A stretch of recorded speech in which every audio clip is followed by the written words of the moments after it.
Hello दोस्तों, नमस्कार। SM किसी शाना में मैं आप सब का दिल से बहुत बहुत स्वागत करता हूं। अगर आपने पहली बार विजिट किया है जरूर चैनल को सब्सक्राइब कर लेना। उसी के साथ साथ free stock market classes, let's run stock market and finance, इन दोनों चैनल को आप चाहो तो फॉलो कर सकते हो, सब्सक्राइब कर सकते हो। दोनों चैनल के लिंक इधर आपको ऊपर आई बटन पे या फिर नीचे डिस्क्रिप्शन में मिल जाएंगे। सो चले दोस्तों, फिलहाल इस वीडियो को स्टार्ट कर लेते हैं। सो ठीक है दोस्तों, अभी हम लोग आ चुके हैं बिल्कुल हमारे नॉर्मल स्क्रीन के ऊपर। एंड यस दोस्तों, पूरी दुनिया का जो फोकस है वो एक ही खबर के ऊपर यहाँ पे रहेगा। एंड आपको पता है काउंटडाउन स्टार्ट यहाँ पे हो चुका है। मतलब लिटरली अभी हम कह सकते हैं दोस्तों 24 घंटे से भी कम का समय यहाँ पे बचा है। एंड अब उसके बाद अब क्या होगा, मतलब अब एग्जैक्टली अगर मैं बात कर लूँ, वीडियो बना रहा हूँ अपलोड होने तक 12 घंटे बचे हैं। ठीक है, तो उसके बाद एग्जैक्टली अब क्या होगा उसी के ऊपर, मतलब जो भी घटना होगी उसी के ऊपर हम आगे का कुछ अंदाज़ा लगा पाएंगे कि बाजार की डायरेक्शन किस दिशा में चली जाएगी। आपको पता ही है, यस मैं यहाँ पे बात कर रहा हूँ डोनाल्ड ट्रंप की ही।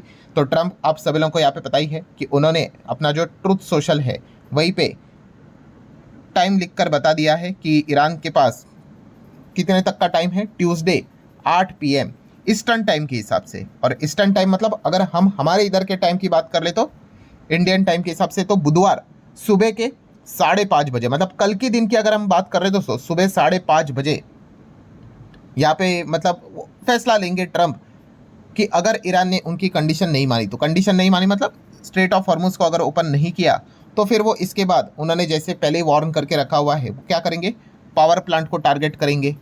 उसी के साथ साथ एनर्जी जितने भी इंफ्रास्ट्रक्चर है उनको टारगेट करेंगे। सो देन ब्रिज को टारगेट करेंगे, जैसे उन्होंने बताया ना कि power plant day, bridge day, एक ही दिन में ये सारी चीज़ें हम करेंगे।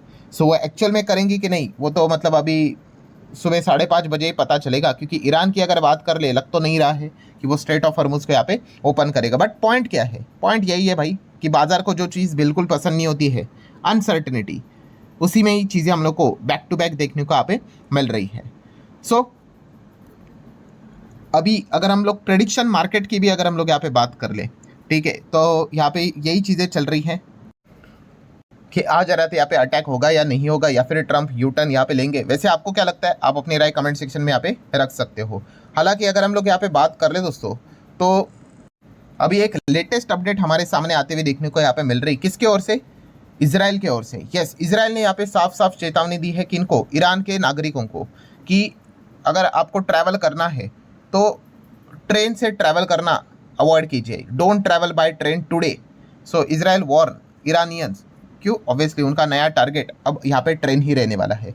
सो आपको बताइए दोस्तों, ट्रेन कितना ज़्यादा इंपॉर्टेंट चीज़ होता है कनेक्टिविटी के हिसाब से अगर बात कर ले, सबसे ज़्यादा मतलब अफोर्डेबल अगर कोई चीज़ होती है जिसमें आप लॉन्ग डिस्टेंस कवर कर सकते हो, तो बाय रोड से ज़्यादा बेटर, मतलब आप कह सकते कम समय में एंड अफोर्डेबिलिटी के हिसाब से तो ट्रेन ही रहता है। सो आप अंदाज़ा लगा सकते हो जिस प्रकार से उन्होंने बताया कि ईरान के जो नागरिक है उनको यहाँ पे वार्निंग दी है कि आप ट्रेन का इस्तेमाल ना करो। मतलब आप अंदाज़ा लगा सकते हो दोस्तों कि सिविलियन इंफ्रास्ट्रक्चर को भी यहाँ पे टारगेट किया जाएगा। हाँ ठीक है, इसके पीछे वो रीजंस बताए जाते हैं कि जो ट्रेन है वो मिलिट्री पर्पज़ के लिए इस्तेमाल किए जाते हैं। ब्रिज को भी जब उड़ाया गया था अमेरिका के द्वारा, जो ईरान का B1 ब्रिज था, उसको लेकर भी यही बातें यहाँ पे कही गई थी। सो अभी मतलब हम यहाँ पे कह सकते हैं कि ईरान के ऊपर भयंकर लेवल का प्रेशर यहाँ पे क्रिएट किया जा रहा है, क्योंकि इस धमकी के चलते ईरान में काफ़ी ज़्यादा अफरा तफरी मचते हुए देखने को मिल चुकी है। हालांकि ईरान की अगर बात कर लें तो ईरान ने भी बताया है कि हम तो यहाँ पे पीछे नहीं हटेंगे, जो भी कंडीशन अमेरिका ने दी है वो तो उन्होंने बिल्कुल भी यहाँ पे नहीं मानी है। एंड अगर अमेरिका ग्राउंड लेवल पे एंट्री करना चाहता है तो उसका हम स्वागत करेंगे, उनको नर्क क्या होता है वो दिखा देंगे, ये बातें उन्होंने बताई है। अगर वो इनके इंफ्रास्ट्रक्चर के ऊपर अटैक करेंगे तो उन्होंने भी बताया कि हमारी भी हिट लिस्ट पूरी तरीके से रेडी है कि कहाँ पे अटैक करना है। 8 ब्रिज तो ऑलरेडी रेडी है। एंड अगर बहुत ही ज़्यादा अगर वॉर एस्केलेट हो जाता है तो ईरान के जो प्रेसिडेंट है उन्होंने ऐलान कर दिया है, क्या ऐलान कर दिया है, 14 मिलियन ईरानियंस इंक्लूडिंग वो खुद यहाँ पे खुद से सेक्रीफाइस करने के लिए रेडी है इस वॉर में। मतलब ये जो स्टेटमेंट है दोस्तों, ये स्टेटमेंट क्लियर कट बताता है कि वो बिल्कुल भी पीछे नहीं हटने वाले, चाहे ये कितने भी धमकियाँ दे, कितने भी प्रेशर क्रिएट करे, टैक्टिक्स खेले। आप देख सकते हैं यहाँ पे सीधा सीधा कहा है 14 मिलियन ईरानियन लोग इंक्लूडिंग वो खुद प्रेसिडेंट कह रहे हैं कि वो सैक्रिफाइस, सुप्रीम सैक्रिफाइस यहाँ पे देने के लिए रेडी है। सो हम कह सकते हैं दोस्तों जो सिचुएशन है वो एकदम आर एंड पार की सिचुएशन हम लोग को बनती हुई देखने को यहाँ पे मिल रही है। मतलब कंक्लूजन क्या है दोस्तों, जैसे अभी मैंने आपको बताया कि बाजार भी भाई इसी चीज़ के चलते तो प्रभावित हो रहा है कि मार्केट में कोई रिकवरी आएगी या फिर मार्केट के और यहाँ पे बैंड बजेगी, ये तो इसी के ऊपर निर्भर है ना कि ये वॉर और कितनी ज़्यादा एस्केलेट होती है। अगर वॉर ज़्यादा एस्केलेट होती है तो आपको बताइए क्रूड ऑयल और ज़्यादा ऊपर जा सकता है, 115, 120, और अगली रूप अगर आ जाता है वॉर का तो 150 भी पार हो सकता है। एंड अगर ऐसा हुआ तो आपको सिचुएशन तो पता ही है कि एनर्जी का कितना बड़ा संकट ग्लोबल मार्केट में क्रिएट हो जाएगा, हमारे इधर भी क्रिएट हो जाएगा। सो इकोनॉमी के ऊपर उसका काफ़ी बड़ा नेगेटिव इम्पैक्ट यहाँ पे पड़ेगा ही पड़ेगा। एंड सबसे बड़ा फियरफुल फैक्टर कौन सा है, किस चीज़ का डर यहाँ पे सबसे ज़्यादा है, तो आप सभी लोगों को पता ही है कि स्ट्रेट ऑफ हॉर्मुज के चलते ही ये सारी चीज़ें चल रही है। बट ईरान के पास एक और ब्रह्मास्त्र भी है, कौन सा? यस, अगर हम लोग बात कर रही, ये तो हो गया स्ट्रेट ऑफ हॉर्मुज, इसके ऊपर मैंने इसके पहले भी वीडियो बनाया था। यस, ये वाला एरिया, तो ये जो एरिया है इतना सा छोटा सा एरिया है जिसका नाम आप यहाँ पे देख सकते हो, बैब एल मंदाब।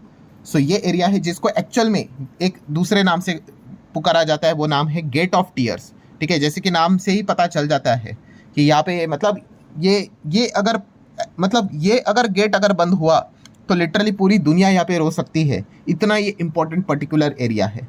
सो इसका इंपॉर्टेंस सिर्फ क्रूड ऑयल को लेकर नहीं है, ऑयल को लेकर मतलब 12% का दुनिया का ऑयल इस एरिया से चलता है। बट अगर हम लोग बात कर ले दुनिया के ट्रेड की, अगर बात कर ले गुड्स की बात कर ले, वो भी 10 से 12% इस पर्टिकुलर एरिया से चलता है।